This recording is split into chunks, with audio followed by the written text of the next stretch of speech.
हे देवताओं, अब निर्भय हो जाओ। तुम्हारे शत्रु महिषासुर के पापों का घड़ा भरने वाला है। हे महिषासुर, सावधान, मैं आ रही हूं तेरे अभिमान को चूर चूर करने। तेरा जन्म घृणा से और प्रतिशोध की भावना से हुआ है। तेरा जन्म इस संसार के लिए अशुभ है। तुझे तो समाप्त होना ही चाहिए और मैं तुझे समाप्त करूंगी। सावधान महिषासुर, मैं आ रही हूं।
तुझसे किसी प्रकार की मर्यादा की आशा नहीं करती।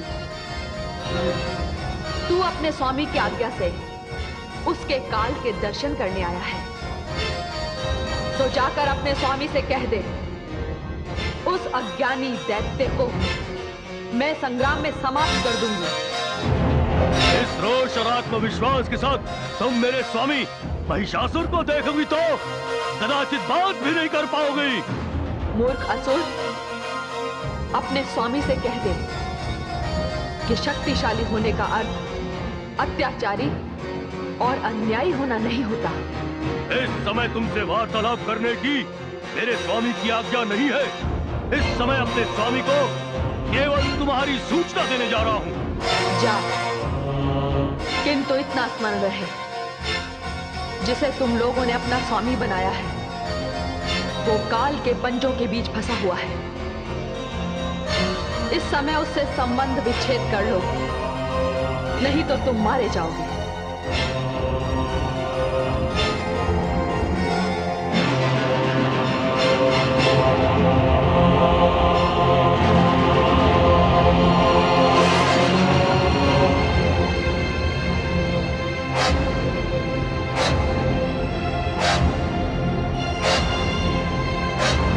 महामंत्री, क्या दानवों को साधारण मानवों की भांति किसी बात की जानकारी प्राप्त करने के लिए इतना समय लगेगा?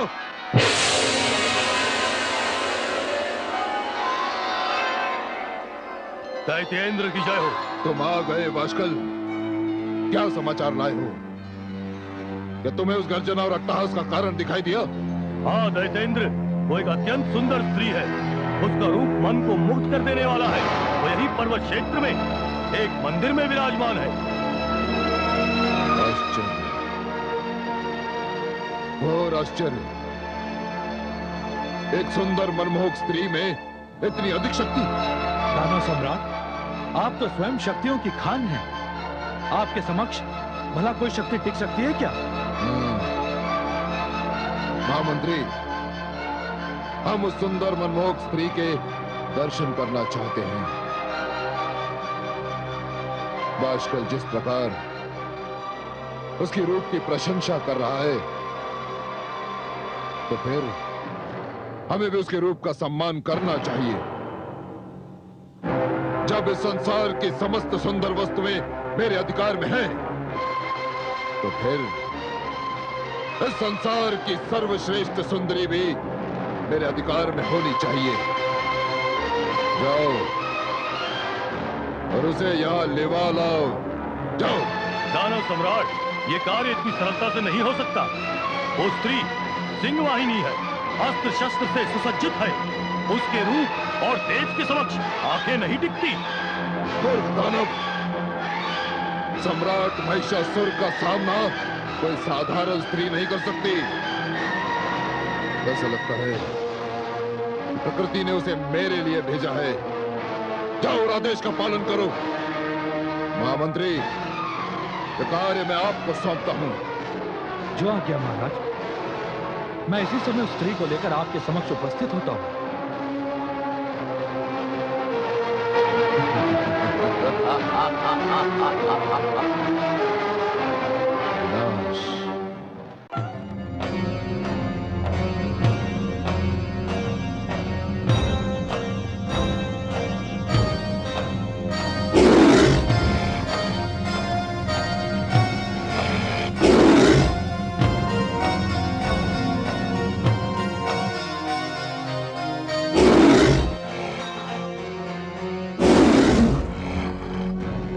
शांत मृगराज, शांत। लगता है बहुत शीघ्र मेरे उद्देश्य की पूर्ति होने वाली है।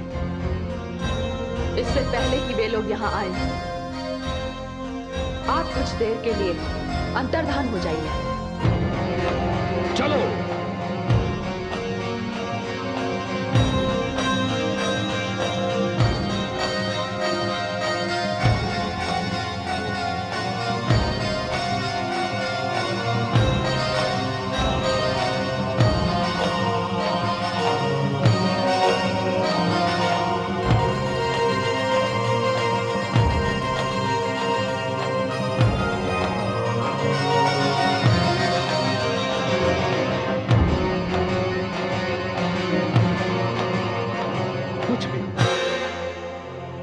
अवश्य ही मायावी है।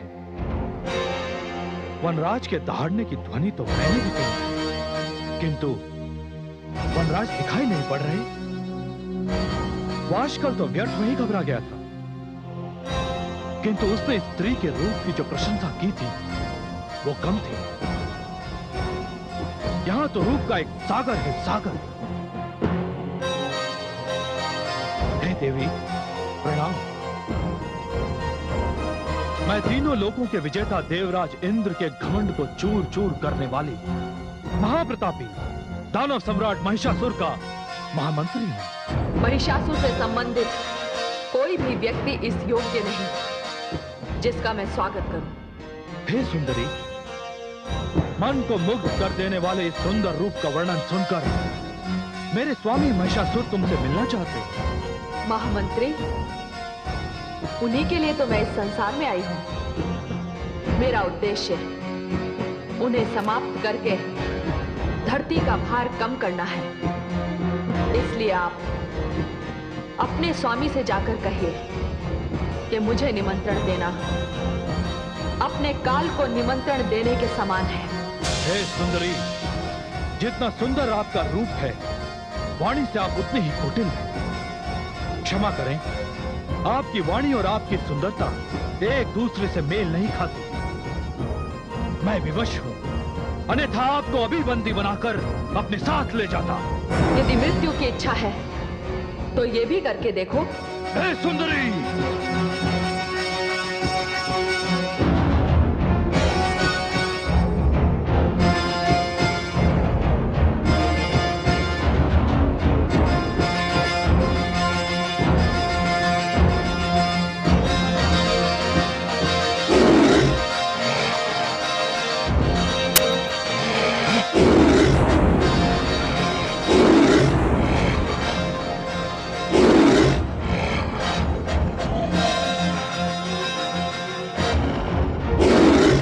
महामंत्री, जाकर महिषासुर से कहना कि उसका शरीर मेरे बाणों का लक्ष्य बन जाए। उससे पूर्व ही पाताल में चले जाने में ही उसकी कुशल है। और यदि युद्ध करने की उसकी इच्छा है तो अपनी पूरी सेना के साथ यहां चलाए। मेरे शस्त्र और मेरा मृगराज दोनों ही दानवों के रक्त के प्यासे हैं। हे हठी स्त्री, तू यही ठहर। मैं अभी अपने स्वामी महिषासुर के पास जाकर तेरे लिए दंड निश्चित करवाता हूं।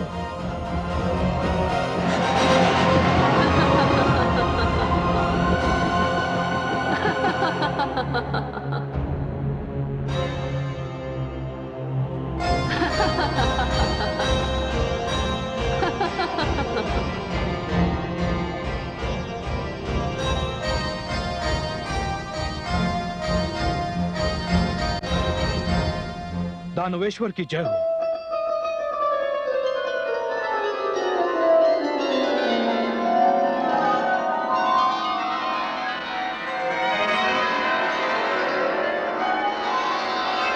ये क्या महामंत्री, आप उस सुंदरी को अपने साथ नहीं लाए? कहीं वो वहां से चली तो नहीं गई? जी नहीं महाराज, वो स्त्री तो वही है, किंतु क्या? हम दानवों के शब्दकोश में ये शब्द है ही नहीं। हे महाराज, सच पूछिए तो वो स्त्री केवल दिखने में सुंदर है, बातों में बहुत ही कड़वी है।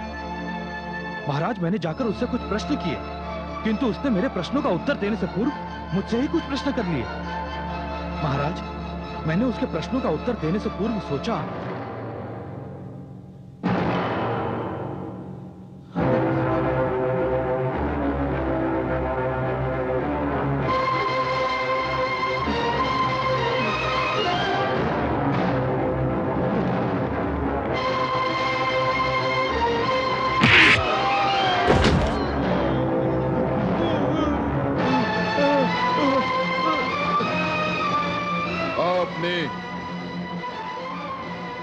हम दानवों की कीर्ति को धूल में मिला दिया। आप एक स्त्री को यहां नहीं ला सके, एक स्त्री को। आप जैसा व्यक्ति असुर और दानवों का प्रतिनिधि नहीं हो सकता। आप जैसा व्यक्ति मेरा महामंत्री नहीं हो सकता, नहीं हो सकता।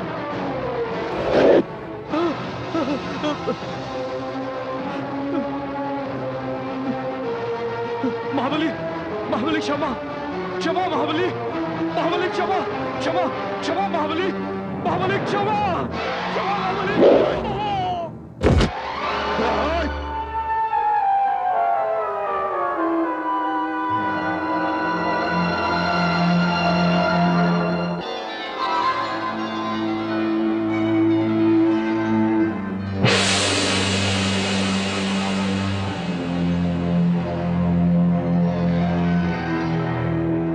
कौन हो तुम? हम यमदूत हैं।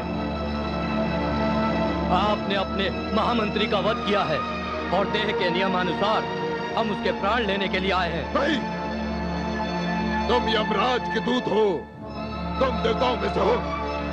इसी कारण मैं तुम्हें एक असुर के प्राण छूने नहीं दूंगा।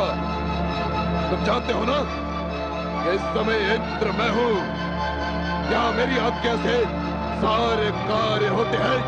आप सत्य कह रहे हैं, किंतु जब तक यमपाश हमारे स्वामी यमराज के पास है, तब तक हम यमदूतों से प्राण हरने का अधिकार कोई नहीं छीन सकता। यमराज कहाँ है? यमराज, यमराज! आपने बुलाया दानवराज?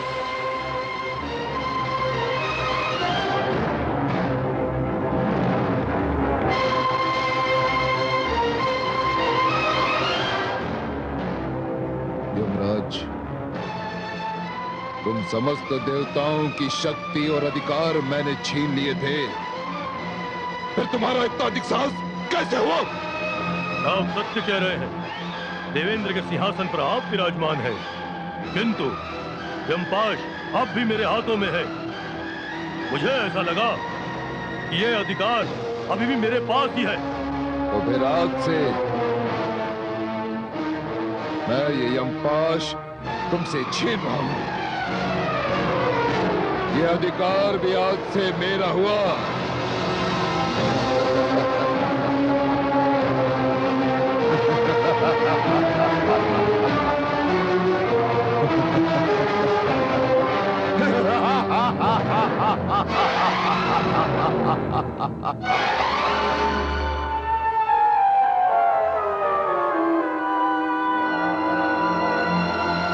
आज से मैं जिसे चाहूंगा जीवन दूंगा और जिसे चाहूंगा मृत्यु।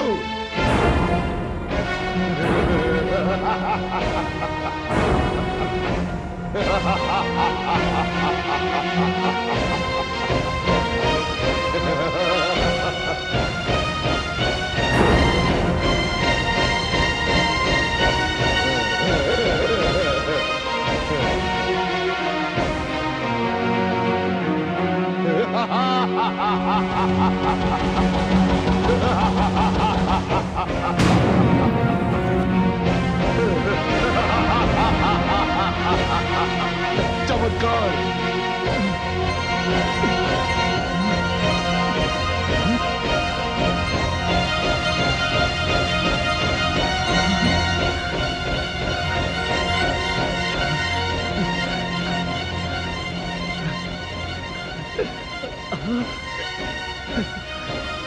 चमत्कार!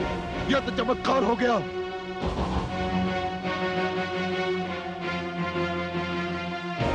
अब जीवन और मृत्यु का अधिकार हमारी मुट्ठी में बंद है। यमराज, तुम जाओ, जाओ। और महामंत्री, यमराज के हाथों से यमपाश छीनकर हम अति प्रसन्न हैं। इसी कारण हम तुम्हें क्षमा करते हैं। जाओ। दानव सम्राट, यह आपके विशाल हृदय की पहचान है। जाओ, जाओ।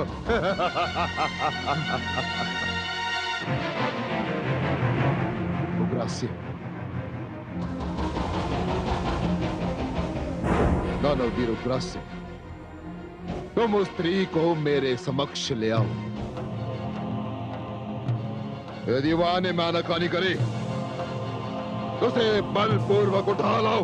जाओ। जो क्या दानवेंद्र, मैं कुछ ही क्षणों में उस स्त्री को आपके समक्ष प्रस्तुत करता हूं।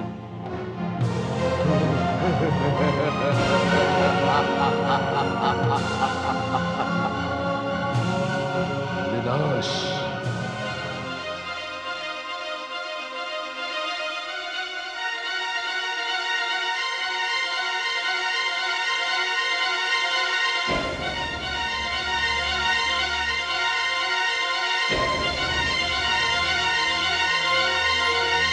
हे भगवती परमेश्वरी, ये क्या अनर्थ हो रहा है? आपने जो विभाग मुझे दे रखा था और मृत्यु के कार्य का जो भाग देवादिदेव भगवान शंकर को सौंपा था, अब ये सभी कार्य महिषासुर ने स्वयं अपने हाथों में ले लिए हैं। नहीं महादेवी, महिषासुर ने यमराज के हाथों से केवल यमपाश छीना है, किंतु उसे इस बात का तनिक भी ध्यान नहीं कि यदि वो इस यमपाश का दुरुपयोग करना भी चाहे तो भी नहीं कर पाएगा। तो फिर उसके हाथों जिसका वध हुआ वो महामंत्री जीवित कैसे हो गया? इसका सटीक उत्तर तो आपको आदि प्रजापति ब्रह्मा जी दे सकते हैं। मेरे विचार से महामंत्री की मृत्यु महिषासुर के हाथों नहीं लिखी है, इसीलिए ये चमत्कार हुआ। इसी भ्रम में महिषासुर वास्तविकता से इतनी दूर चला गया जहां से उसे सत्य के दर्शन तब होंगे जब यम का पाश उसे स्वयं जकड़ लेगा। धन्यवाद भगवती परमेश्वरी, धन्यवाद। आपका ये भेद मेरी समझ में आ गया है। अब अपने स्वामी महिषासुर की इस यमपाश वाली उपलब्धि के कारण पूर्णतः निश्चिंत होकर दानव उग्रास से रणचंडी भगवती दुर्गा के समक्ष आ रहा है।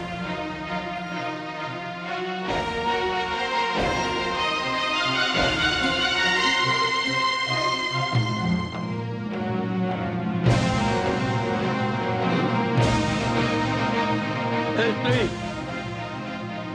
मेरे स्वामी का आदेश है, उठ और इसी समय मेरे साथ चल। तुझे उनके समक्ष प्रस्तुत होना है। तुम्हारे स्वामी का आदेश तुम्हारे लिए होगा, मेरे समक्ष तो बिल्कुल वैसा ही है जैसे अग्नि के समक्ष एक तिनका, जैसे तीव्र वायु के समक्ष एक सूखा पत्ता। वाचाल स्त्री, इस वाणी पे अंकुश दे। स्त्री समझकर तुझे छोड़ रहा हूँ, नहीं तो तेरे केश पकड़कर घसीटता हुआ तुझे यहाँ से ले जाता। मुझे वाचाल कह रहा है, स्वयं तू क्या है? अपने प्राणों की रक्षा चाहता है तो चला जा। मेरा वैर तुझसे नहीं, तेरे स्वामी महिषासुर से है। तू यदि उसके साथ रहा तो तू भी काल का ग्रास बन जाएगा। तू चलती है कि नहीं? सैनिकों, बंदी बना लो स्त्री को और घसीटते हुए यहां से ले चलो।